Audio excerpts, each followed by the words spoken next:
Saludos a esta plaza frontera. El presidente del gobierno, Pedro Sánchez, en un momento de enorme incertidumbre por la crisis del coronavirus y cuando Europa parece que no está muy receptiva a las propuestas de salir todos juntos de esta, ha hecho una propuesta a la interna rememorando los pactos de la Moncloa del año 77. Sin embargo, los pactos de la Moncloa para algunos son el comienzo del desmantelamiento industrial de España, del comienzo de las desigualdades económicas con nuestro entorno y de alguna manera, bueno, pues una última, ¿no?, mentira por parte de los estertores del franquismo para conseguir sacar a los trabajadores de las calles. Sin embargo, desde otras perspectivas, los pactos de la Moncloa fueron el gran acuerdo salvífico de la democracia, fueron los primeros ladrillos del bienestar de nuestro país y fueron, ¿no?, quizá la mejor tarea de aquella generación que hizo de la transición la mejor de sus tareas.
Para discutir tanto de la propuesta actual como de las bases históricas, hemos reunido a tres personas que conocen muy bien aquella realidad y también son muy capaces de entender qué encaja y qué no encaja en la propuesta actual de Pedro Sánchez. Nos acompaña Adoración Guamán, profesora de Derecho Laboral. Muchas gracias. ¿Cómo estás, Adoración? Gracias. Tenemos también con nosotros a Sergio Gálvez, que es historiador y archivero. ¿Cómo estás, Sergio? Muy bien, ¿qué tal, Juan Carlos? Y nos acompaña también Xavi Domènech, profesor de Historia Contemporánea de la Universidad Autónoma de Barcelona. Un saludo, muchas gracias por acompañarnos. A vosotros. Déjame que os pregunte en un minuto una valoración de los pactos de la Moncloa del 77. Empezamos por ti, Adoración. Bueno, voy a realizar la valoración desde el punto de vista de los derechos de las trabajadoras y trabajadores. Es cierto y hay que partir de la idea de que en una valoración siempre tiene que ser respetuosa con el amplio trabajo de nuestros mayores, de las sindicalistas, de los sindicalistas que se dejaron la vida en ese momento de la transición, precedido por muchísimas huelgas, pero lo cierto es que con los pactos de la Moncloa se implementó una rebaja salarial, una congelación salarial, de manera que se perdió un amplio poder adquisitivo y además se instauraron algunos principios que han acompañado a ese desmantelamiento de derechos del que hablabas. Fundamentalmente se instaura la creencia de que es posible salir de una crisis económica reduciendo derechos laborales. Y esto ha acompañado a lo largo de la historia del derecho laboral hasta la precarización que vivimos. En este sentido, creo que en los pactos de la Moncloa se empezaban a establecer una serie de principios que han ido desmantelando poco a poco y que han tenido, por supuesto, en esta última crisis de 2008 su máximo desarrollo. Así que mi valoración iría, por supuesto, más hacia la visión crítica primera que has planteado. Gracias. Sergio Gálvez, tu minuto. Bueno, pues yo creo que lo primero que hay que decir de los pactos de la Moncloa es que constituyen el momento fundacional de la reestructuración del capitalismo español en la actual fase. A partir de ahí, pues yo creo que tres elementos mínimos. Primero, se consagra la política antifraccionista como la nueva ortodoxia económica. ¿Y qué va a conllevar esto? Pues esto va a conllevar pues recortes de los costes laborales, es decir, los trabajadores salieron perdiendo en aquello, o sea, con grandes pérdidas salariales. Se sigue fomentando y se fortalece a partir de los pactos de la Moncloa lo que se entendió en los años de la transición como las cuñas flexibilizadoras, es decir, las primeras normativas flexibilizadoras. Y en tercer lugar, creo que también se da juego o se empieza a dar veracidad a esa consigna que solamente había una única política posible, es decir, una política de mercado que se va a consolidar en el texto de la Constitución. Gracias, Sergio. ¿Tu minuto, Xavi? Oye, voy a empezar, como ya se ha dicho mucho, voy a empezar por lo que no son, lo que seguro que no son los datos de la Moncloa. No son un acto heroico de los trabajadores de bajarse el salario para conseguir la democracia. Eso seguro que no lo son. Primero porque la democracia no se conquistó en los pactos de la Moncloa. Las libertades que tenemos se conquistaron en las calles, en las grandes huelgas del 74, 75 y 76, huelgas donde además no se bajaron los salarios, sino que subieron los salarios. Al contrario, es decir, la democracia se conquistó en la calle y con las luchas. Lo que seguro que no son es lo que estoy oyendo estos días que se están presentando como tales, y lo estoy viendo desde la estupefacción. Primero porque los pactos de la Moncloa, los sindicatos no los pudieron firmar porque no fueron ni invitados a firmarlos. O sea, son unos pactos prácticamente de grupos parlamentarios refrendados por las Cortes Generales. Y segundo, porque los pactos de la Moncloa, podemos discutir mucho, porque es verdad que los acuerdos son muy amplios, pero básicamente consiguen dos cosas. Reducir la inflación, que en julio del 77 estaba al 30% y había llegado al 30%, y acabar con una balanza de pagos absolutamente negativa. ¿A cambio de qué? A cambio de la bajada de salarios reales que se produce desde el año 78 hasta el año 86 y a cambio de un aumento de paro que será exponencial desde el año 77, cuando se firman los pactos de Moncloa, que está en un 5%, hasta el 22% del año 86. Lo que seguro que no son los pactos de Moncloa no son ni el momento fundacional de la democracia española, ni son el sitio donde los trabajadores, que no fueron ni invitados como sindicatos a negociar, donde cambiaron salarios y cambiaron derechos sociales por democracia. Porque además el mensaje, aquí hay dos cosas. Una es el mensaje que se está dando. Se está diciendo, cogiendo el pasado falsamente, se está diciendo en el presente y en el futuro, si queréis democracia, bajaros los salarios. Ese es el mensaje que se está dando. Pero es que aparte de ese mensaje, es que además es falso históricamente. Y estoy hasta sorprendido de ver cómo se está recuperando, además, unos pactos de la Moncloa que responden a una crisis que no tiene nada que ver con la actual. Absolutamente nada que ver con la actual. Si no es porque se quiere que los trabajadores se bajen de nuevo el salario, medida que se ha hecho muy a menudo, para acabar con las crisis y que nunca ha acabado con ellas. Se plantea siempre en la discusión sobre los pactos de la Moncloa, bueno, pues que parece inevitable recurrir a Vázquez Montalbán, que en vez de una correlación de fuerzas había que hablar de una correlación de debilidades y que, bueno, pues que las fuerzas de la izquierda, las fuerzas que representaban a los trabajadores y trabajadoras, no tenían fuerza para ir mucho más allá de donde fueron, ¿no? Y que, de alguna manera, los pactos de la Moncloa sentaron las bases de cosas que después iban a incorporarse en la Constitución. ¿Qué tiene de verdad y qué tiene de mentira esta afirmación? Empezamos contigo otra vez, Adoración. Es fundamental recordar lo que ha comentado Xavi, ¿no? Que desde 1975 y 76 las huelgas, la fuerza en la calle fueron evidentes y las conquistas de derechos laborales también. A partir de los pactos de la Moncloa se va produciendo ese retroceso. Es cierto que los sindicatos no los firmaron, pero también es cierto que la vinculación entre el Partido Comunista y el Partido Socialista con los líderes sindicales y con los sindicatos más representativos era evidente. Y aunque no los firmaron, al principio de los pactos sí que fueron fundamentales para su aplicación y defensa. Lo que también es verdad es que en 1978, cuando se intentan reeditar los pactos, desde luego Comisiones Obreras, por ejemplo, dice que no, y ahí es el gobierno el que ya directamente, sin ningún pacto, procede al tope salarial. En este sentido, la postura, y ahora mismo releyendo, ¿no? la postura de las personas que, por ejemplo, desde Comisiones Obreras estuvieron intentando aplicar o intentando hacer entender a las bases estos pactos, fue sumamente complicada porque era evidente que se estaban reduciendo salarios, se estaban reduciendo derechos de los trabajadores en pos de este discurso que se estableció, sobre todo desde los partidos políticos, incluso adoptado en verdad por el Partido Comunista, de que era necesario salvar la crisis económica para salvar la democracia. Luego esto se trasladó a la Constitución, por supuesto, y ahora hablaremos de la Constitución española y de todas sus debilidades, pero creo que también es importante apuntar ya que con la Constitución y con los pactos se ha dado esta suerte de sacralización que los ha convertido, ¿no?, en algo muy complejo de criticar. De hecho, desde la ciencia jurídica crítica, criticar la Constitución española, tú lo sabes bien, Juan Carlos, siempre fue como difícil, como estar impugnando un acuerdo que parecía sagrado cuando tiene muchísimas debilidades que se están planteando ahora mismo por esta incapacidad jurídica. Se plantearon sobre todo en la crisis del 2008 y se plantean ahora la incapacidad jurídica de poner diques a lo que ha sido la privatización, por ejemplo, brutal, o la dilapidación de derechos. Es que veo profundas dificultades en mucha gente de asumir una mirada crítica de algo que lo viven como su biografía, ¿no? Y que les produce algún tipo de picazón, simplemente decir, oye, si hicisteis lo que pudisteis, pero lo que pudisteis, pues dio de sí lo que dio de sí, ¿no? En una entrevista reciente que le hemos hecho a John Coscubiela, él planteaba que Comisiones Obreras nunca, ¿no?, fue la correa de transmisión del Partido Comunista, y que, por tanto, eso que se plantea de que Carrillo negoció con Suárez poner, digamos, la influencia de Comisiones Obreras para que la gente regresara a sus casas y frenase las huelgas de los trabajadores, pues que no era cierto. No sé qué nos podéis decir los historiadores al respecto.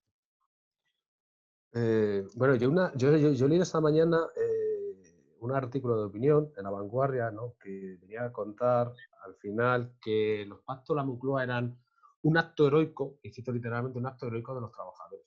No, o sea, esto fue un acuerdo entre las élites de los partidos políticos, con esa correlación de debilidades que decía Vázquez Montalbán, y que tuvo un fin, que en parte adelantado había un problema de conflictividad social y obrera muy significativa, que ponía en riesgo el proceso de transición, que todavía no estaba afianzado.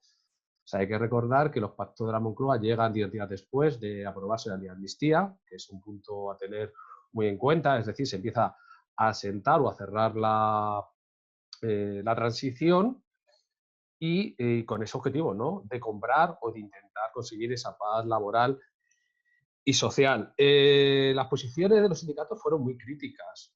A Comisiones no le queda más. Hay que leer los documentos, no se podía quedar descolgado. Sobre todo porque en ese momento hay una batalla brutal entre Comisiones y UGT por la primacía, por la hegemonía sindical. Bueno, de hecho, UGT tuvo una posición mucho más crítica que Comisiones en la firma de los pactos, y lo firmó porque no le quedó otra. Y esto creo que es importante, ¿no? O sea, muy importante tener en cuenta, tanto a nivel político, no quedarse descolgado de los pactos, como también a nivel sindical, ese momento de reorganización de los sindicatos y de esa lucha por la hegemonía sindical. ¿Xavi? Tres cosas sobre esto. La primera es, una cosa es reivindicar, y ahí se puede entrar en un diálogo crítico. Una cosa es reivindicar que las libertades que tenemos no son producto de un rey preclaro, Juan Carlos I, o no son producto del pacto de las élites, sean élites incluso de la oposición o del franquismo, sino que son producto de las luchas que se dan en las calles, de los militantes que sufren la clandestinidad.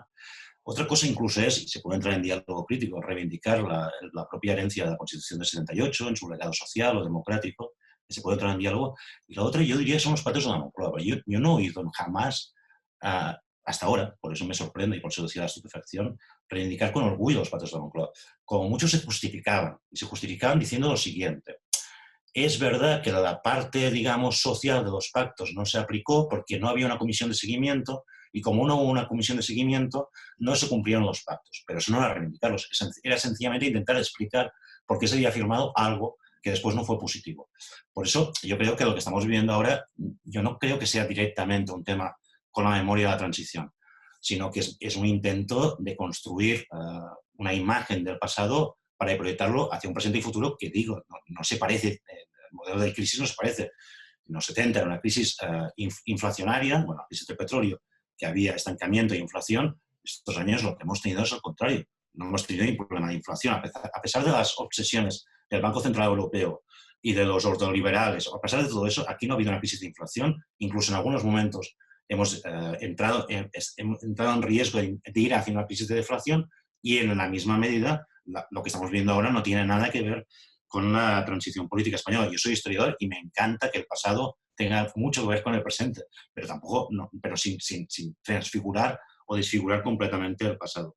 Y lo siguiente que diría es, memoria antifranquista no hay una, hay muchas. Yo me he dedicado muchos años a hacer historias orales del franquismo, de militantes antifranquistas de muchas tradiciones, básicamente de la tradición comunista, y yo no creo que nadie se pueda erigir como paladín y reivindicador de una memoria, porque rápidamente tendría que dialogarlo también con los otros que protagonizaron esta memoria, no solo con aquellos que no la protagonizaron. Y ya para acabar, a mí me gustaría situar también los pactos de la Moncloa en un contexto, si se quiere, diferente. No de historia solo española y de la transición, sino de historia global.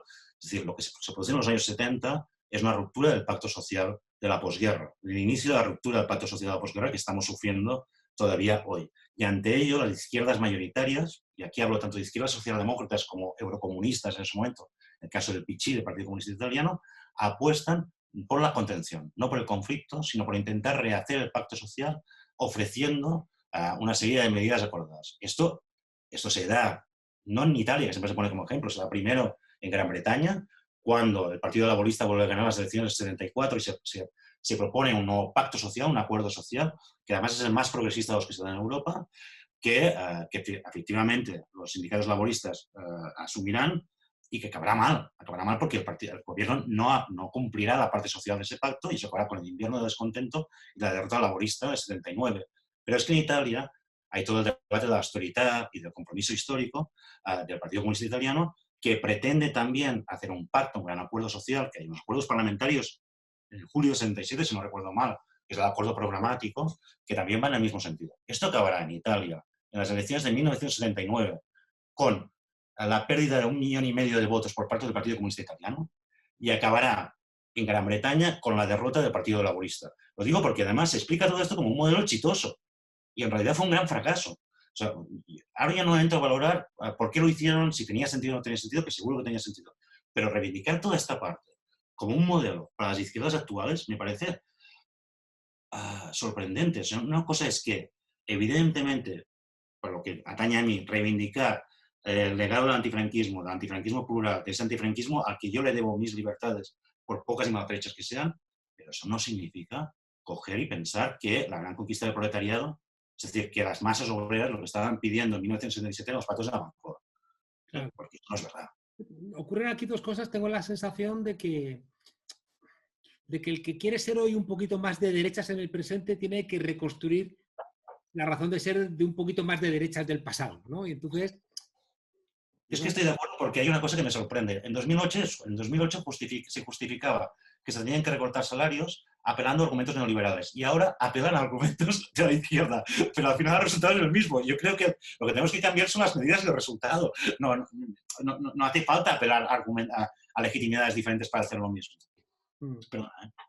No, y planteaba, pues que me llama la atención de, hay gente, ya digo, que para poder ser hoy de derechas tiene que reconstruir la historia haciéndola también de derechas en el pasado, ¿no? Y mirarla de una manera, parece evidente, tú decías, Adoración, de que los pactos de la Moncloa establecieron un modus operandi, ¿no? del mundo laboral, y tú eres experta en el mundo laboral español.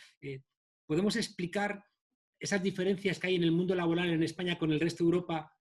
¿Tienen algo que ver, ¿no? con esas cesiones o con esas renuncias que parten del pacto de la Moncloa?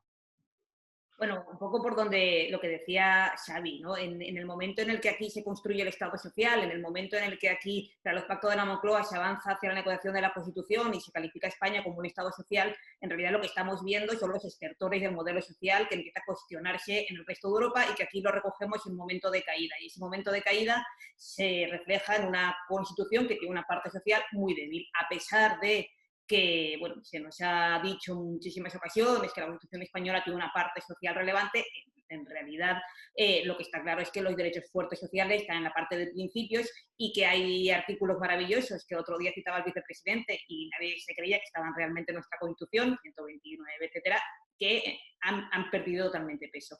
En el ámbito laboral, esto se produce un reflejo. En el ámbito laboral, llegamos al primer Estatuto de los Trabajadores de 1980, que recoge algunos insumos, una tradición italiana, etcétera, pero que poco a poco va deshaciéndose. Va deshaciéndose por la cuestión que he comentado antes, de esta idea de que siempre hay que sacrificar derechos para salir de crisis y que sacrificando derechos laborales, fundamentalmente salarios o cualquier tipo de seguridad, hablo de despidos, por ejemplo, vamos a salir de la crisis. Ese es el riesgo actual, pretender que ese discurso pase por delante del discurso que se está imponiendo ahora desde el gobierno, desde el Ministerio de Trabajo, que es para salir de la crisis más derechos laborales. Si le damos la vuelta, y eso es lo que se hizo a partir de los pactos de la Moncloa, el esquema que se ha aplicado hasta ahora. Son las ideas fracasadas que se han aplicado hasta ahora. Para salir de la crisis, rebajar derechos laborales.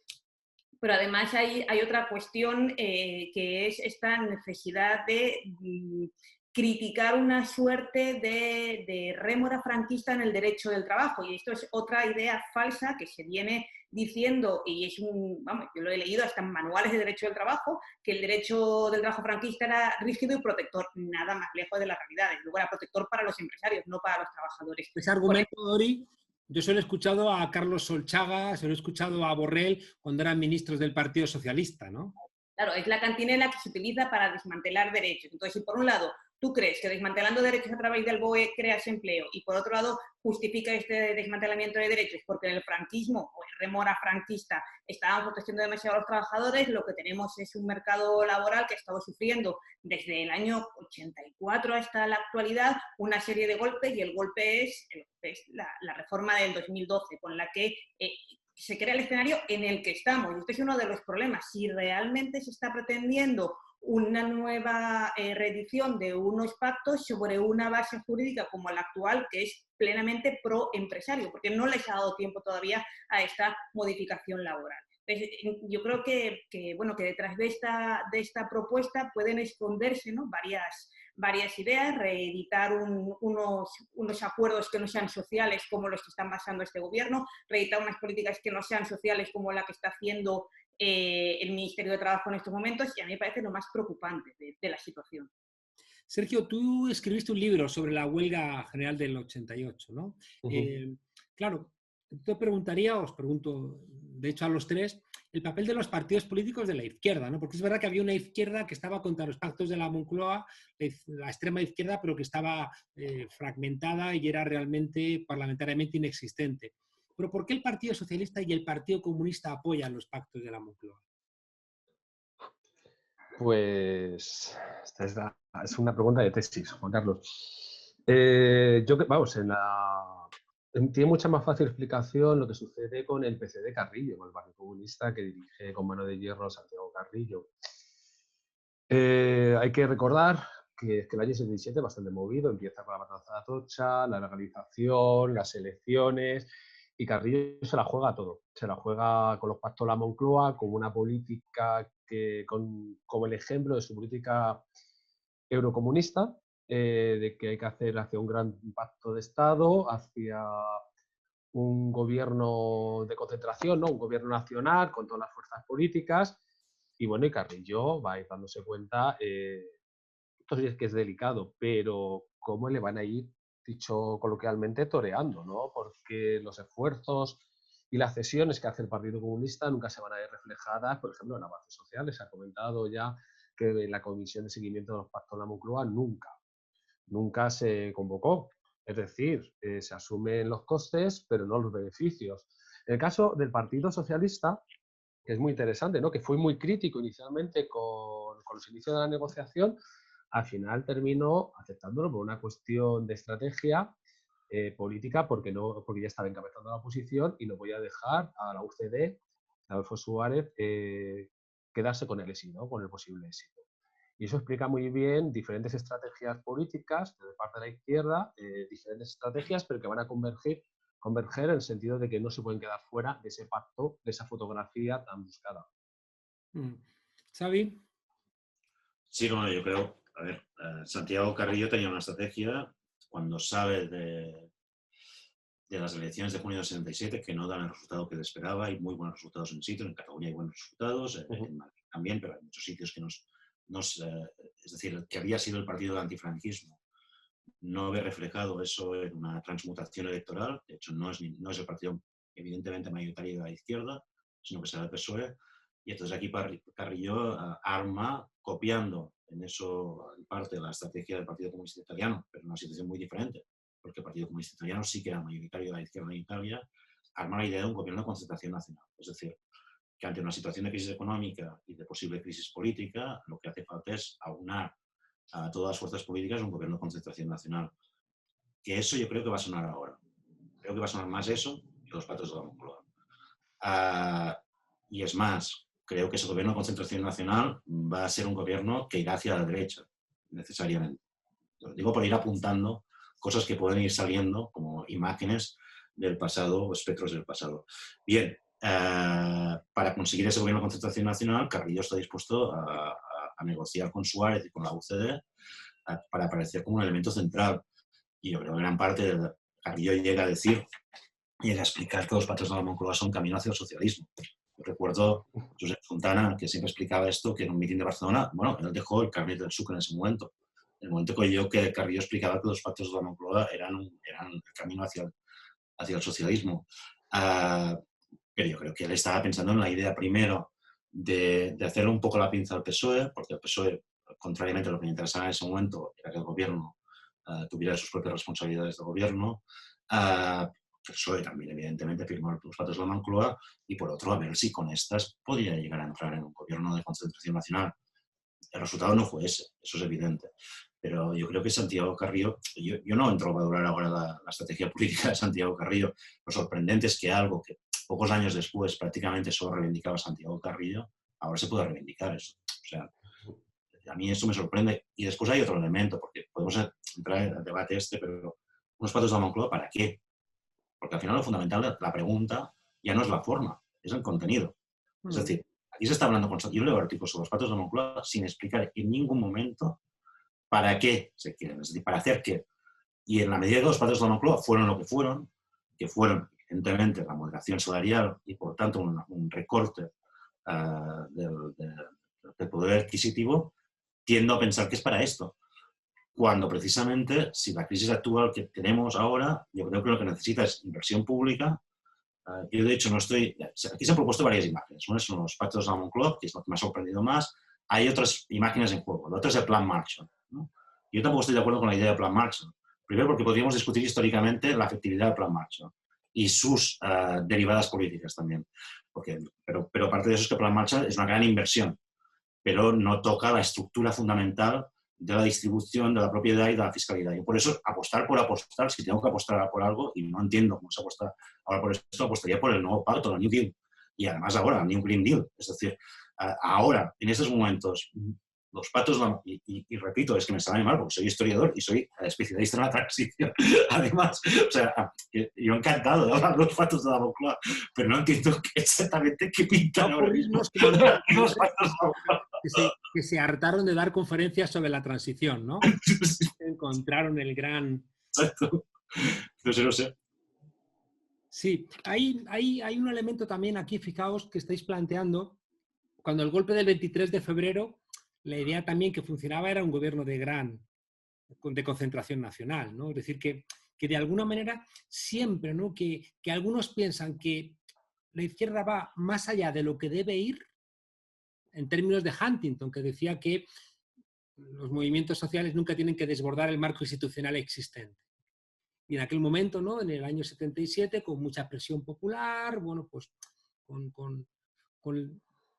no se suele mencionar, con un sistema electoral tramposo, que es el que hace que gane Suárez, que está en la Constitución después, para hacer la desviación calculada, y con el rey nombrando en las elecciones del 77 42 senadores reales. Es decir, que todo un entorno, ¿no? De trampa, de ruido de sables, de llamada al miedo, que lo enmascaran como llamada a la responsabilidad, donde ahí el Partido Comunista desempeña un papel. Y a mí me cuesta hablar con compañeros que han militado en el Partido Comunista porque no quieren reconocer esa responsabilidad, y les recuerdas como incluso una persona tan respetable como Marcelino Camacho, como diputado, y era responsable de comisiones obreras, dijo en el Congreso de los Diputados que con la ley de amnistía del 77 quedaban enterrados todos nuestros muertos, cuando había todavía 120.000 personas que todavía siguen en zanjas, en cunetas, ¿no? y en fosas comunes. Es decir, tengo la sensación de que operaba una suerte de responsabilidad en la izquierda que intentaba suplir la falta o la irresponsabilidad de la burguesía histórica de nuestro país, que eso ya existe desde finales del siglo XIX, ¿no? Con una reflexión dentro del Partido Socialista de que la debilidad de la burguesía española tiene que ser suplida con una suerte de compromiso, ¿no? de de la izquierda que les lleva, pues eso, a sacrificar este tipo de cuestiones.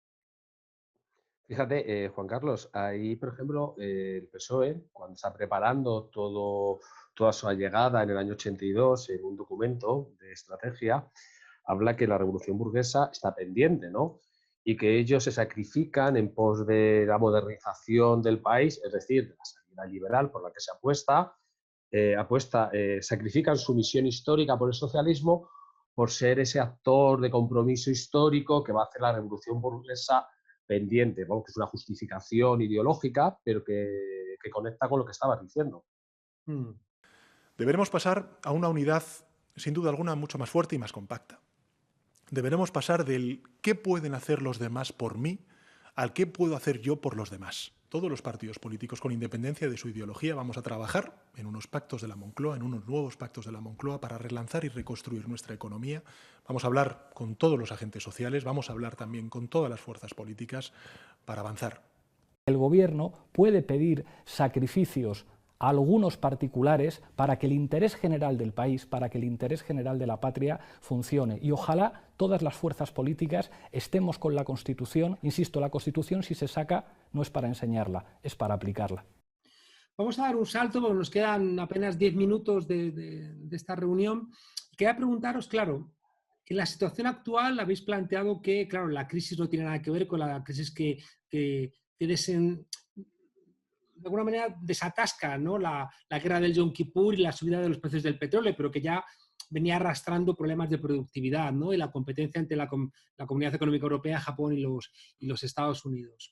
Era una crisis que genera desempleo, que genera inflación, pero ahora es otra cosa, ¿no? Ahora lo que hay es un virus maldito que seguramente viene de un comportamiento contrario a la naturaleza, que está rompiendo los filtros naturales de esos virus y que pasan a las personas, pero que no se identifica. Es decir, que la gente identifique que el modelo de consumo y el cambio climático tiene que ver con el virus, la gente no lo va a entender. Pero sí que va a entender la gente de que no tiene culpa, ¿no?, por lo que está pasando, pero existe la posibilidad de que salgamos del confinamiento, bueno, con un empeoramiento de las condiciones laborales, con un empeoramiento, ¿no?, del gasto social, con un empeoramiento incluso de las condiciones de las libertades civiles. Y en ese contexto, donde la gente puede estar alerta porque podemos salir peor, ¿no?, de esta crisis, no solamente en España, sino en el mundo, en este momento dicen pactos de la Moncloa, es decir, un gran acuerdo de todos los partidos políticos. ¿Cómo evaluamos hacia adelante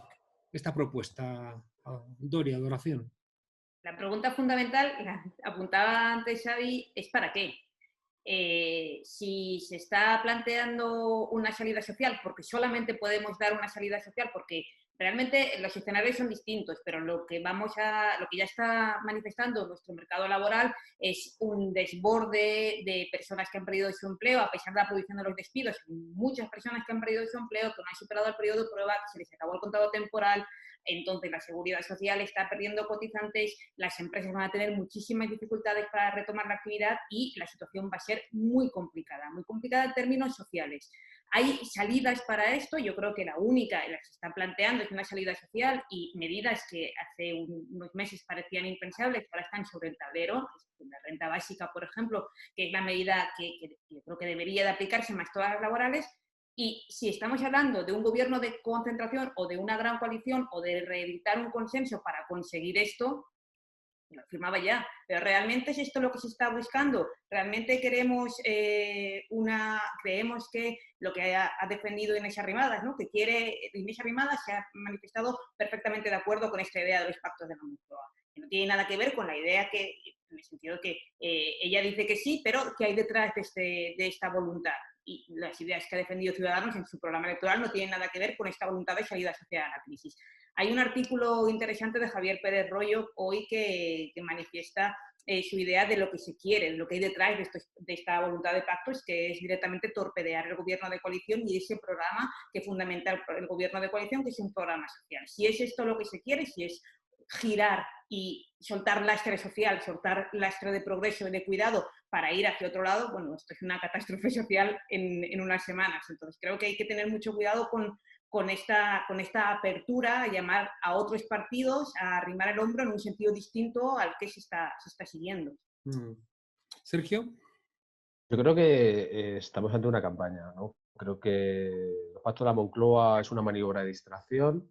Si uno revisa los años 80, por ejemplo, cuando da el 23F, cuando llega el PSOE, siempre se habla de que es necesario unos pactos de la Moncloa, siempre están presentes, pero en este caso es una forma de distracción, una vez que se ha mitificado, que es una cosa más que sorprendente, pero que forma parte del relato de la transición, y en el fondo lo que la gente, o sea, lo que las élites están pensando es en la salida.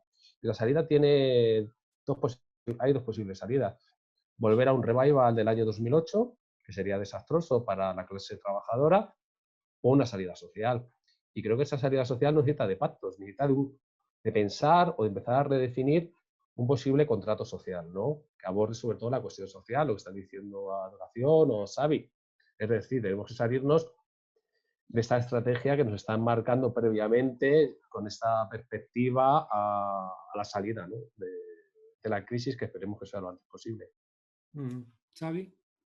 Yo muy de acuerdo con Adoración, es decir, con Adoración, si lo que se trata es de pactar una renta garantizada, se trata de certificar que todos los que han postulado políticas neoliberales han fracasado y que se han vuelto todos keynesianos de golpe y que incluso leen de vez en cuando el Capital cuando ya no descubiertas, si se trata de certificar esto en los pactos, escucha, ¿dónde hay que firmar? Y firmamos inmediatamente. Pero me temo que no es esto, porque cuando leo los artículos no se habla de esto. Es más, yo creo que ha habido un primer momento en el cual, y veremos cómo esto se irá manejando, hay una parte que no digo que el Partido Popular ahora mismo esté de acuerdo con esto, porque el Partido Popular probablemente estará pensando en ganar ganancias a lo correñero ahora mismo. Hay una parte de las élites que estén pensando que la mejor salida de esta situación es un gobierno de concentración o unos pactos mínimos que garanticen que el viraje hacia la izquierda no sea o tan grande o no sea, directamente no sea. ¿Por qué? Porque, hombre, es cierto que siempre que hay una crisis hay un reparto de los costes de la crisis. Ha sido cierto durante muchos años que en ese reparto de los costes de la crisis han sido los más, han sido los de abajo los que han asumido el coste principal. Si ahora esto se invierte, y además creo que, o sea, aquí hay pocas salidas, o sea, aquí vamos a una salida autoritaria, porque el tamaño, la magnitud de lo que está pasando y lo que ha pasado es muy grave, o vamos a una salida autoritaria, o vamos a una salida democrática social. Democrática y menos social no puede ser. Que eso sería lo que se plantea a algunos, que dicen, no, la clase obrera salvó la democracia, que es falso, bajando esos sueldos. No, eso no va a funcionar, esa ecuación. Por tanto, pues si es por eso, vale, pero eso no son los pactos de la Moncloa. Y un apunte solo final en este tal. El tema ecológico, yo creo que es verdad que la relación entre cambio climático y lo que estamos viendo a veces no parece tan directa o no es tan evidente, pero lo es mucho más lo que parece. Ahora estamos viendo un momento en el cual se dice vamos a invertir mucho en investigación, que yo creo que se tiene que invertir en investigación, en derechos sociales, en sanidad. Eso es absolutamente evidente para ver si sacamos la vacuna. Y eso se tiene que hacer, y tiene que salir la vacuna. Pero aquí hay un combate entre investigación y virus, donde los virus mutan más rápido que la investigación. Es un combate incesante que cada vez además es más desigual. Y es más desigual porque en la medida que el ser humano destruye o convierte lo que es complejo en la biodiversidad de la Tierra en algo demasiado homogéneo, lo que está es liberando virus que, o sea, nosotros partíamos de la idea de decir que teníamos que proteger el medio ambiente y eso era falso. Era el medio ambiente que nos protegía a nosotros. Esa era la verdad. Nos protegía de lo que nos está pasando. Entonces, o eso lo afrontamos también, o hay combates que vamos a perder. Y vamos a perder los humanos, no la vida. La vida, como vemos, ahora que no estamos en las calles, no pierde. O sea, por tanto, tenemos que decir, vivir con la vida y dejarnos ya no sé, lo de bajar salarios, es que me parece ya me parece un cinismo y una falta de vergüenza acojonante. Los que quieren defender los patios de la Moncloa, que expliquen para qué. Sobre todo que expliquen para qué. Bueno, nos despedimos de esta Plaza Frontera. Parece evidente que de una situación que va a afectar, me atrevería a decir, no solamente al 99% de la población, sino al 100%, vamos a salir solamente por dos lados. Por un lado autoritario, donde los privilegiados del statu quo sean capaces de garantizar su posición, o donde las mayorías puedan revertir lo que ha ocurrido en los últimos años y ese desmantelamiento del gasto social, las privatizaciones, la desregulación, cedan su espacio a a políticas para las mayorías. Es verdad que entre medias puede ocurrir pues, lo que está pasando ahora, que cada vez que en España nos hemos visto en la tesitura y por tanto en la posibilidad de ahondar en las salidas democráticas, nos han ofrecido una segunda transición o ahora, ¿no?, unos pactos de la Moncloa que necesariamente implican cesiones a la derecha, cuando la lectura que hemos visto, que habéis analizado, es que a la muerte del franquismo, ceder con el franquismo no podía ser sino perder espacios democráticos. Otra cosa es que no se pudieran hacer cosas radicalmente diferentes, pero por lo menos reconocer que se perdieron espacios democráticos. Queda ahora la pregunta de hacia dónde vamos.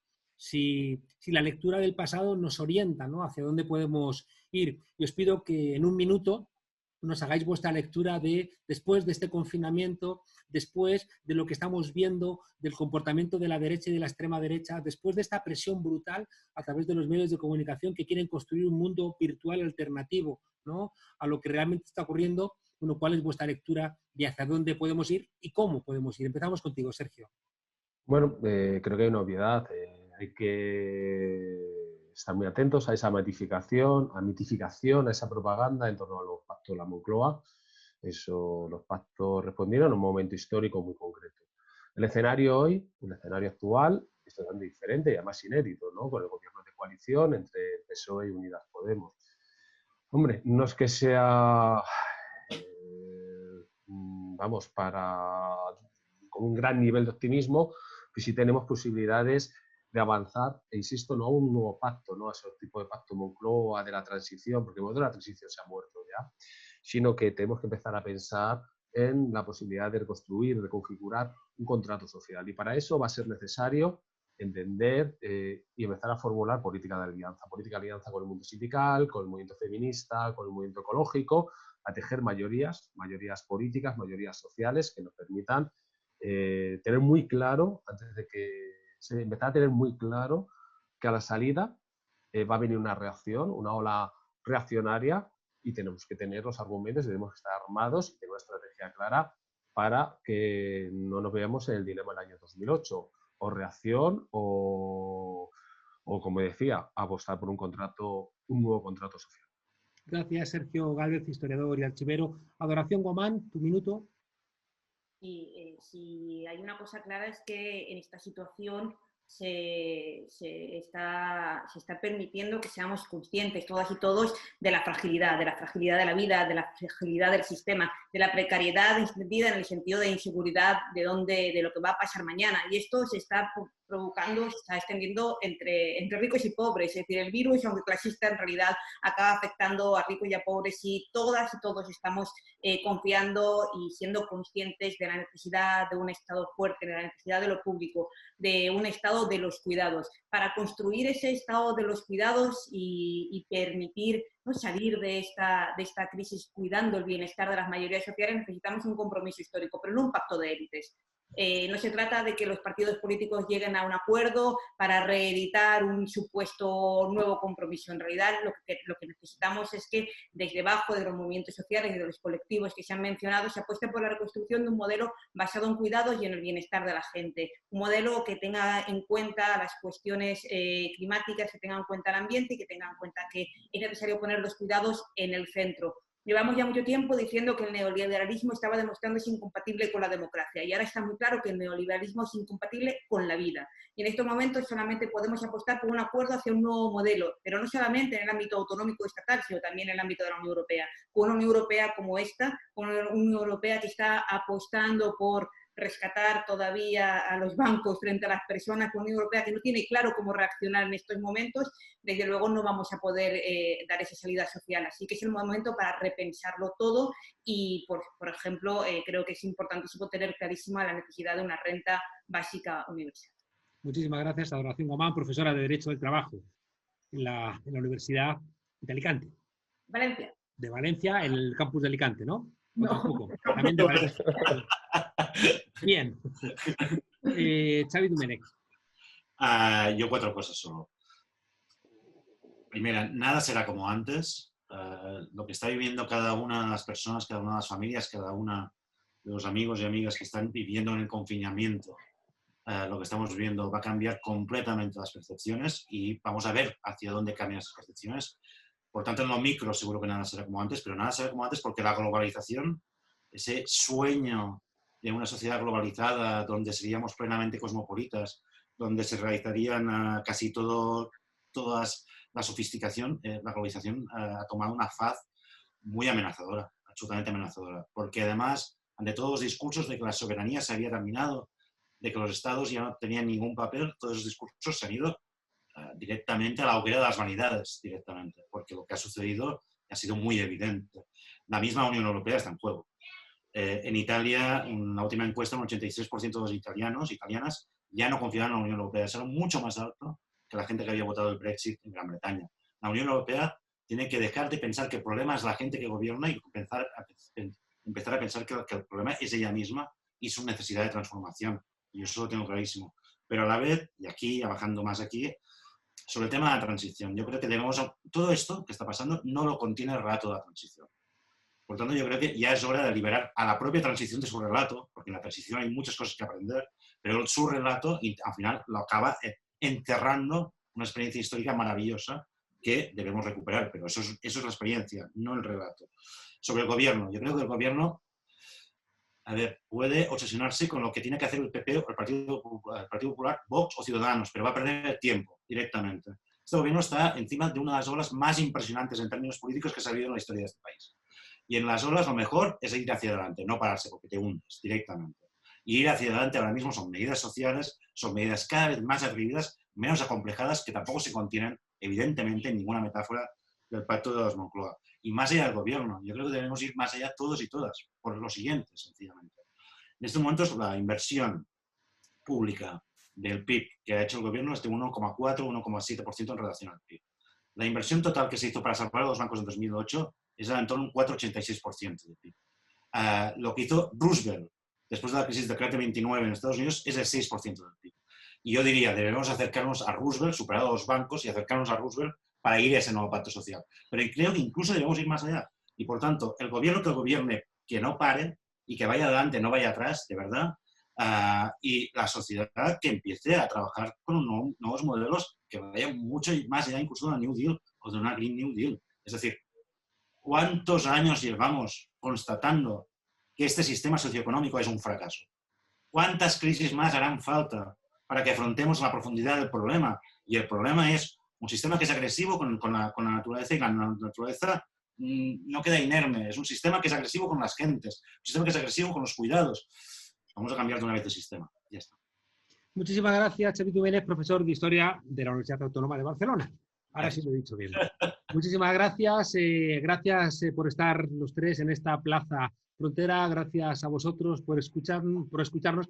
Y recordad que el piloto de la transición era el rey Juan Carlos I, la persona que orientaba y dirigía cual faro lleno de esperanza los pactos de la Moncloa era el rey Juan Carlos I, que ahora parece que vamos enterándonos de que no era oro todo lo que relucía. Y lo que sí relucía y era oro, parece que se lo quedaba ahí. En fin, que muchísimas gracias a los tres, gracias a vosotros oyentes y hasta la próxima Plaza Frontera. Un saludo.